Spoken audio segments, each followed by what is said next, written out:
Vamos entonces a comenzar con un nuevo módulo, algo que llamamos, partiendo de aquí, como el descubrimiento del lector implícito. Descubriendo al lector implícito. Como vimos, el narrador es un personaje que tiene que definirse en función de la historia, pero también en función del lector. Todo pensando en hacer verosímil el relato que estamos desarrollando.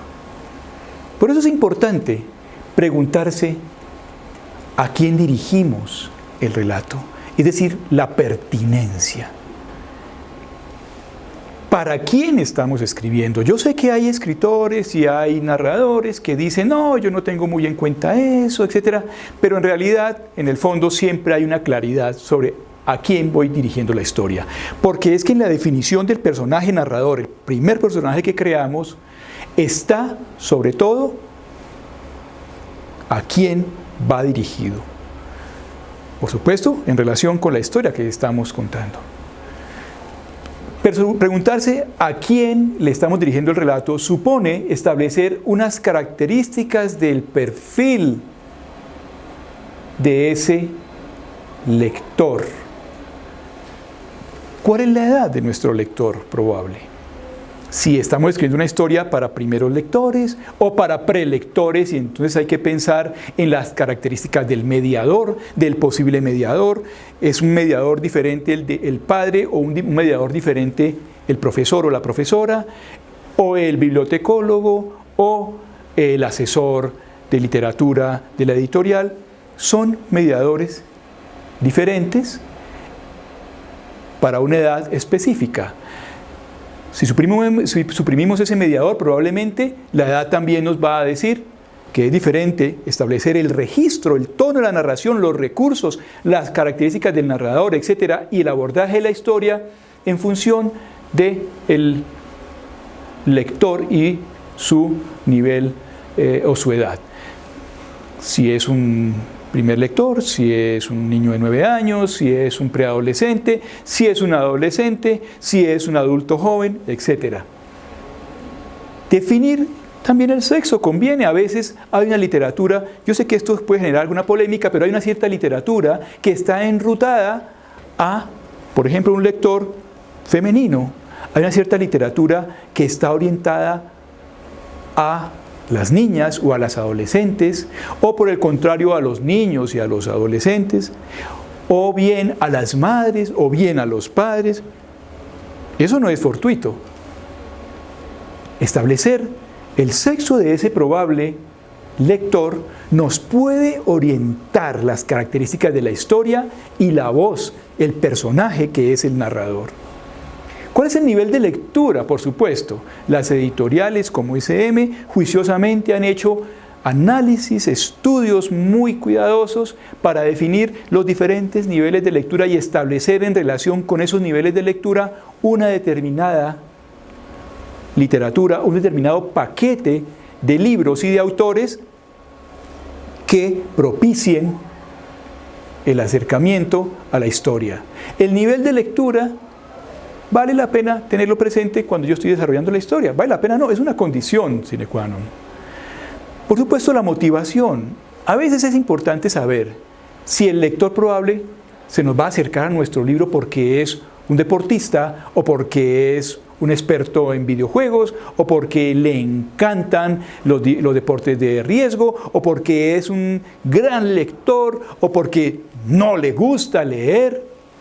A propósito, un libro como Por favor no leas este libro, de mi autoría, es un libro que busca, entre otras, compaginar estas características, el nivel de lectura y la motivación del lector. Busca niños a los que les guste leer y a los que no les guste leer. Este es un libro especialmente dedicado para esas circunstancias. Pensar en el nivel de nuestro lector, el nivel de lectura y la motivación respecto a la lectura y a las historias es muy importante, porque eso nos va a generar un determinado registro, una determinada voz, unas características del narrador y de la historia que yo voy a contar. El nivel de conocimiento o de formación, por supuesto, es diferente si un niño de 15 años es o no, por ejemplo, escolarizado, si hace parte de un sistema escolar o no, si es analfabeta. Y entonces necesitamos de un mediador que le cuente con unas características específicas cuál es la historia que estamos narrando. No lo perdamos de vista. Es diferente contar la historia a un lector de una misma edad, de un determinado sexo, con un determinado nivel de lectura, alguien que maneje muchísima información, por ejemplo, sobre videojuegos, a uno que no la tenga. Entonces, el nivel de conocimiento o formación es decisivo para ese lector, para el perfil de ese lector al que estamos dirigiendo la historia. Y en consecuencia nos va a cambiar, o nos puede modificar, o hay que hacer ajustes en esa trilogía que les mencionaba entre narrador, historia y lector. Las condiciones externas, no desestimemos eso. Es diferente pensar en las condiciones en que un lector probable va a encontrarse con nuestro texto, si es en un lugar de confort, en un lugar amable, en la casa, o bien si es en una circunstancia por obligación impositiva, producto de una formación en el colegio, o bien si lo hace en un clima frío, o en un clima cálido, o en un momento de las vacaciones, o en el momento escolar, del desarrollo escolar. Eso puede determinarnos muchas cosas. Los formatos en que va presentada la historia, por ejemplo, si definitivamente es un libro con ilustraciones, lleno de ilustraciones, etc., ese tipo de libro nos va a, por supuesto, a condicionar si la historia no lleva ilustraciones en su interior. Bueno, ese tipo de formatos, o si es en un libro, o si es en una plataforma digital, nos puede condicionar el tono, el registro, la narración, etc. Los mediadores, como les decía hace un momento, también tienen que tener en cuenta que eventualmente la narración que yo estoy desarrollando y el narrador que yo he creado y la historia puede estar llegando a los lectores finales a través de un profesor, de una profesora, de un padre, de una madre, del bibliotecólogo, etc. Y tener en cuenta, no sobra, otras características probables de país, etnia, idioma, etc. Eso nos va a definir un perfil.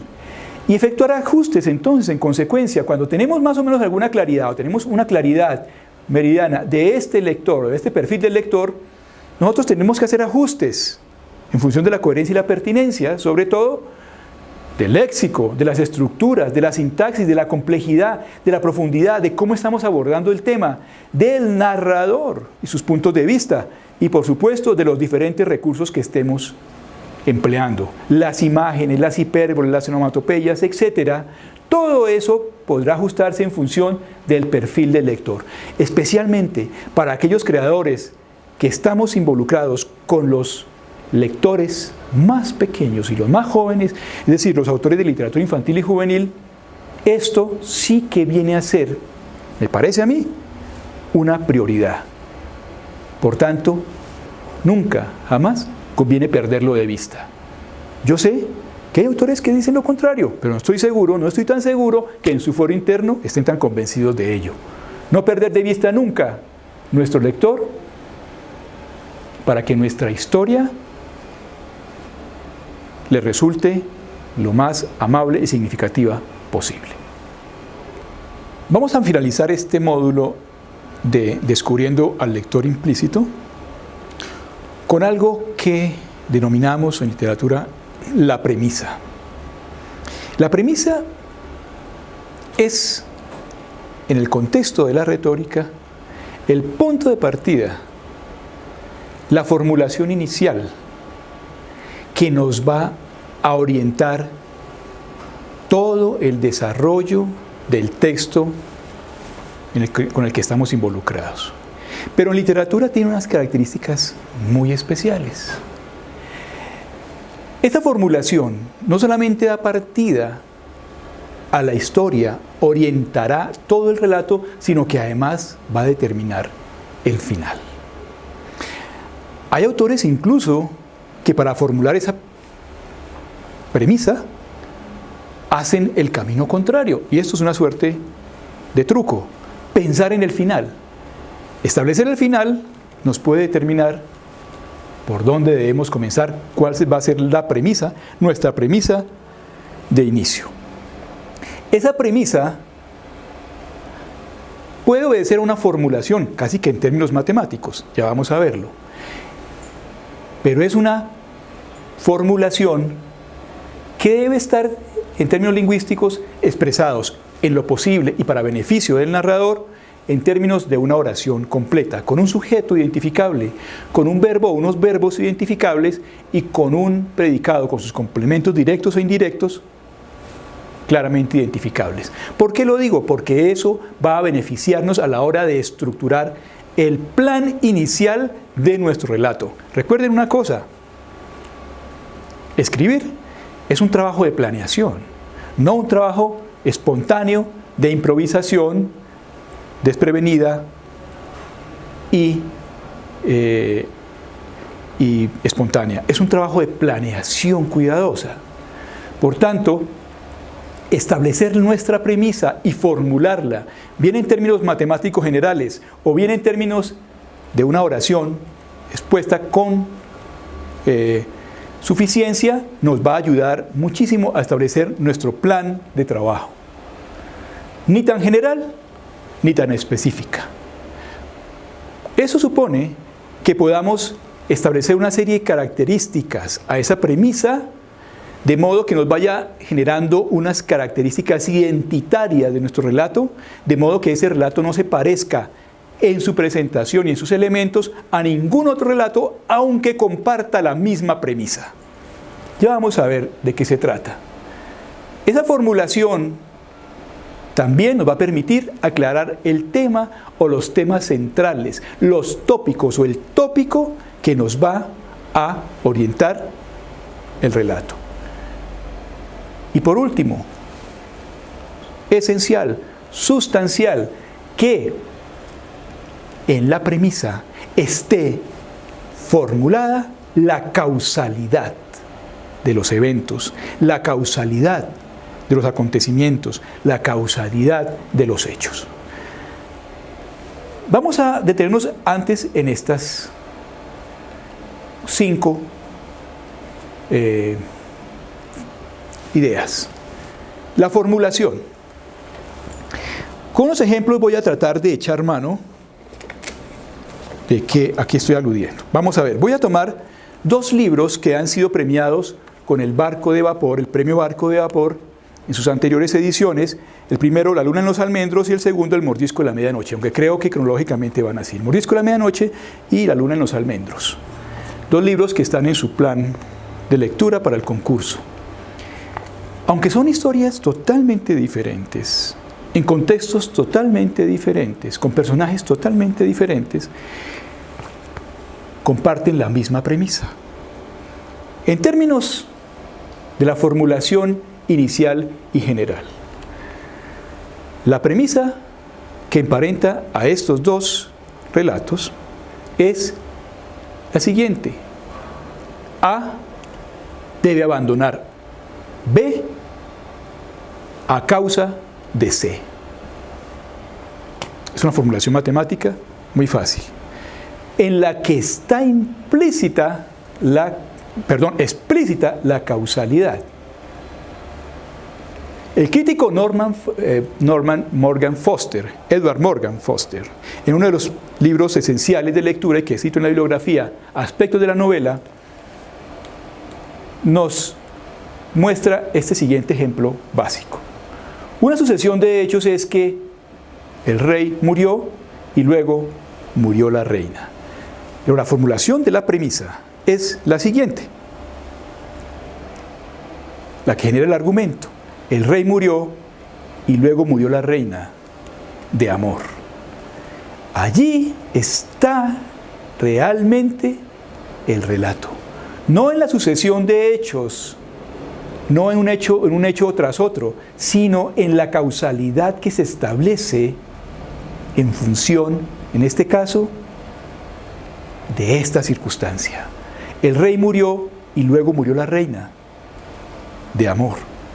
Cuando A decide abandonar B, en este caso, una niña, Guayú, decide con su familia o toma la dura decisión de abandonar su entorno natural, que es B, o en este caso, una familia que tiene 2 niños en el área rural decide o se ve obligada a abandonar su finca.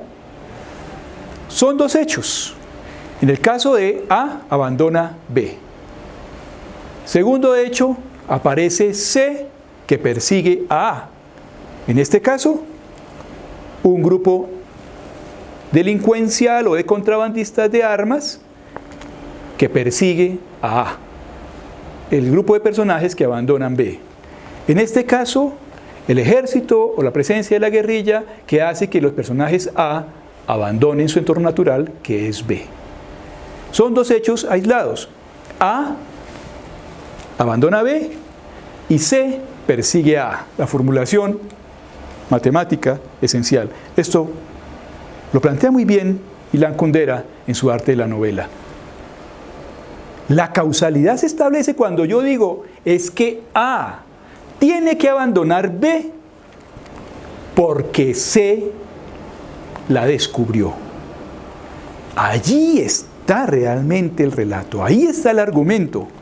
Cuando los contrabandistas de armas descubren que la niña los ha descubierto, deciden perseguirla y en consecuencia la niña y su familia tienen que abandonar su lugar de origen. O en este caso, cuando el ejército descubre que uno de los niños tiene un documento de la guerrilla que lo puede involucrar con la situación de violencia, es que obligan a la familia del niño a abandonar su entorno natural. En otras palabras, porque C descubre a A tiene que abandonar B. ¿Se dan cuenta de la causalidad? Y ahí está la formulación matemática de la premisa. Pero cuando lo expreso en términos de una oración, es cuando digo, una niña Guayú que ha presenciado un evento de contrabando de armas, se ve obligada, después de un tiroteo a su aldea, a abandonarla y convertirse en un desplazado más de nuestra historia de violencia y desplazamiento en Colombia. Ahí está formulada la premisa de este texto. ¿Y cuál será la premisa de este otro? Cuando una familia de origen rural se ve involucrada en los hechos de violencia o a causa de esos hechos de violencia, tiene que abandonar su finca de origen y convertirse de nuevo en un desplazado más o en un grupo familiar desplazado más de nuestra larga historia de violencia en Colombia. Las premisas son la misma. Lo que determina la diferencia de las historias son los temas, las características, la intensidad de la causalidad, etc. Espero con esto haber hecho alguna claridad sobre la premisa. Traten de formularla en términos de una oración completa. Cuando yo digo una niña Guayú, estoy hablando específicamente de un personaje específico. Se ve obligada a abandonar su sitio de origen, estoy hablando de unos verbos en particular. Y cuando digo a consecuencia o por causa de la persecución de un grupo de contrabandistas, estoy haciendo alusión a un complemento directo y a unos complementos circunstanciales de la oración. Ahí está formulada en términos explícitos la premisa. Ni tan general que diga alguien tiene que salir de su lugar de origen por causa de la violencia, ni tan específica que diga es que la niña de nombre tal una mañana después de un abaleo en su lugar donde estaba durmiendo fue obligada a discutir con su familia para que una noche tuviera que... No, porque esa especificidad ya hace parte de la historia que vamos a contar. Pero una vez formulada en términos matemáticos, digámoslo así, en términos de la oración explícita, ni tan general ni tan específica, aclarando el tema o los temas centrales y determinando la causalidad de los eventos, vamos a permitir que podamos partir, desarrollar el relato y llegar hasta el final. Esa premisa es, por lo tanto, una de las herramientas más importantes, digámoslo así, o es la piedra angular para muchos de su oficio como narrador. Ahora bien, no es siempre la primera frase del texto, aunque lo podría ser. Pero con frecuencia no lo es. Es una oración o es una formulación que está presente de manera implícita a todo lo largo del desarrollo del relato y muchas veces, con gran frecuencia, no aparece por ninguna parte. Solamente la sabe el autor y el personaje narrador que decidió crear para esa historia en función de la verosimilitud, para que nuestro lector crea lo que nosotros, o la mentira que nosotros, le estamos diciendo como los grandes embaucadores que somos, como lo dijo Nabokov, igual que la gran archiembaucadora que es la naturaleza. Espero que con estos elementos ustedes puedan desarrollar sus propias historias, puedan involucrarse con esto que es el oficio del escritor, o por lo menos den inicio a esa probable vocación que duerme allá en cada uno de ustedes y que probablemente está esperando orientaciones como esta para despertar. Por último, quiero compartirles una bibliografía muy general, la dejo en pantalla para que ustedes en algún momento la puedan leer con sus estudiantes, porque creo que es parte del acervo general esencial que cualquier escritor en cualquier latitud debe tener. Dostoyevsky, Fyodor Dostoyevsky, el diario de un escritor, aspectos de la novela de Morgan Foster, por supuesto Cómo se cuenta un cuento de Gabriel García Márquez, El arte de la novela de Milán Kundera, el curso de literatura europea de Vladimir Nabokov y Cartas a un joven escritor de Mario Vargas Llosa. Yo sé que hay muchísimas cosas más, pero esto es una bibliografía esencial que pongo en sus manos y que espero puedan abordarla tarde que temprano. Muchas gracias y espero que mi aporte sea de su agrado y sea de mucha utilidad.